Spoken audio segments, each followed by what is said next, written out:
నమస్కారం. బీఆర్కే భక్తి ప్రేక్షకులందరికీ స్వాగతం. నేను మానస. ఈరోజు మనతో పాటు ఉన్నారు ప్రముఖ ఆధ్యాత్మికవేత్త, జ్యోతిష పండితులు బ్రహ్మశ్రీ మాడుగుల శివప్రసాద్ శర్మ గురుగారు ఉన్నారు. గురుగారిని అడిగి మే 14న గురువు మారబోతున్నాడు. దీనివల్ల 12 రాష్ట్రాల వారికి ఎలా ఉండబోతుందో అడిగి తెలుసుకుందాం. నమస్కారం గురుగారు. ఆశీర్వచనం తల్లి. గురుగారు, మే 14న గురువు మారబోతున్నాడు. దీనివల్ల మీనరాశి వారికి ఎలా ఉండబోతుంది? శ్రీ మహాగణాధిపతయ నమ. ఐం మహాసరస్వత్యే నమ. శ్రీ లలితాంబికాదేవ్యే నమ. మీనరాశి వాళ్లకు గురువు యొక్క మార్పు వల్లను, రాహు కేతువుల యొక్క మార్పు వల్లను ఎలా ఉండబోతుంది అంటే బాగుంది, యోగదాయకముగా ఉండబోతుంది అనేటువంటిది తెలియజేస్తున్నాను. ఇన్నాళ్ల నుంచి నాకేమీ లేదే, నేను ఎలా ముందుకు వెళ్ళగలను అని స్థిరత్వము లేని వాళ్లకు స్థిరత్వం అనేటువంటిది కలుగుతుంది ఖచ్చితంగా. ఒకటి అయితే బంధుత్వపు రీత్యా అయినపోయిన వాళ్లతో చిన్న చిన్న సమస్యలు, మానసికమైనటువంటి క్లేశము ఇవన్నీ కూడా ఉంటాయి. మనం ఒకటనుకుంటే వాళ్ళు ఇంకొకలాగా ప్రవర్తిస్తున్నారు అనేటువంటి భావనతో ఉంటారు. కానీ ఎవరి పనులు వాళ్ళు చేసుకోవడం చాలా యోగదాయకమైన విషయము. తప్పకుండా మళ్ళీ వీళ్ళ మాటకు అనుకూలించి బంధువులందరూ కూడా రావటం అనేది జరుగుతుంది గాక ఏదైనా వీళ్ళు ఒక పద్ధతిగా, ఒక విధానముగా నడవడిక అనేటువంటిది ఉంటుంది.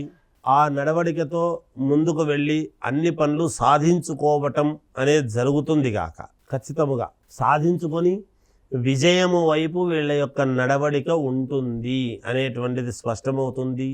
స్థిర చరాస్తుల విషయంలో ఎప్పటి నుంచో రావాల్సినటువంటి స్థిరాస్తికి సంబంధించినటువంటివి వీళ్ళ చేతికి దక్కడం, ఆకస్మికముగా కొన్ని ఉపయోగాలు జరగటము, తద్వారా యోగాలు అనేటువంటివి ప్రారంభము కావటము, ఇవన్నీ కూడా ఉంటాయి. ఎందుకంటే రాహు అక్కడి నుంచి ఎప్పుడైతే మార్పు జరిగిందో గురువు ఇక్కడి నుంచి మామూలుగా ఉండేటువంటి స్థానాన్ని బట్టి, అలాగే కేతువు యొక్క స్థానము మిగతా గ్రహస్థితుల యొక్క స్థానాన్ని బట్టి మనకు అర్థమవుతుండేది ఏమిటి అంటే యోగదాయకముగానే ఉన్నది. ఉద్యోగాలు చేసుకునేటువంటి వాళ్లకు యథావిధిగా నడుస్తుంది. రావాల్సినటువంటి ధనం యథావిధిగా వస్తుంది. గొప్పగా కాదు, తక్కువ కాదు, మామూలుగానే ఉంటుంది కాక. కానీ వీళ్ళు మాట్లాడేటప్పుడు కొంచెం ఆచితూచి జాగ్రత్తగా మాట్లాడితే మేలు జరుగుతుంది. కొంతమంది ఏదో నాకు నచ్చినట్టు, నేను అనుకున్నది ఇదే, నేను ఇలాగే ఉంటాను అనేటువంటి భావనతో ముందుకు వెళ్ళకూడదు. కొంచెం సమయాన్ని బట్టి ఒక అడుగు వెనక్కు వేయటం వలన నష్టం ఏమీ లేదు అనేటువంటి భావనతో ఒక అడుగు వెనక్కు వేయడం జరుగుతుంది కొన్ని కావాలి అనుకున్నప్పుడు.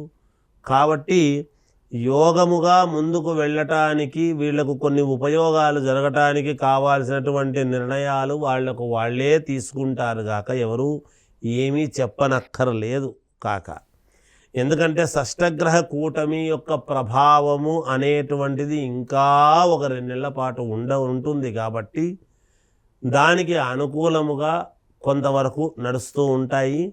రాహు ఎప్పుడైతే మార్పు వల్ల కూడా కొన్ని యోగాలు జరుగుతాయి అనేటువంటిదే ఉన్నది.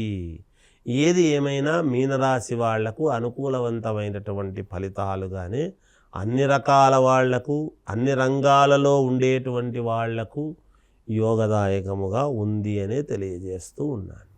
ఆరోగ్యపరంగా కూడా గురుగారు? ఆరోగ్యపరంగా చిన్న చిన్న ఇబ్బందులు ఏవో రావచ్చమ్మా, అంతేగాని బాగుంది. ఆరోగ్యపరంగా కూడా ఎటువంటి ఇబ్బంది ఉండదు. ఏం ఆందోళన చెందాల్సినంతటి పరిస్థితి అయితే ఏమీ లేదు. ఈ రాశి వాళ్ళు ఎలాంటి పరిహారం చేసుకోవాలంటారు? వీళ్ళు ఇంకా మెరుగైనటువంటి ఫలితాలు కావాలి, మాకు మేలు జరగాలి అని అనుకునేటువంటి వాళ్ళు శ్రీ మహావిష్ణువును ఆరాధించడము, నవగ్రహ పూజ చేసుకోవటం అనేటువంటిది చాలా అవసరమైనటువంటి విషయము. మీ ఇంటి దేవుణ్ణి అనేటువంటిది తలుచుకుంటే ఇంకా మరీ మంచిది అనేటువంటిది తెలియజేస్తూ జయోస్తు. ఓకే గురుగారు, చాలా చక్కటి వివరణ అందించారు. ధన్యవాదాలు. జయోస్తు.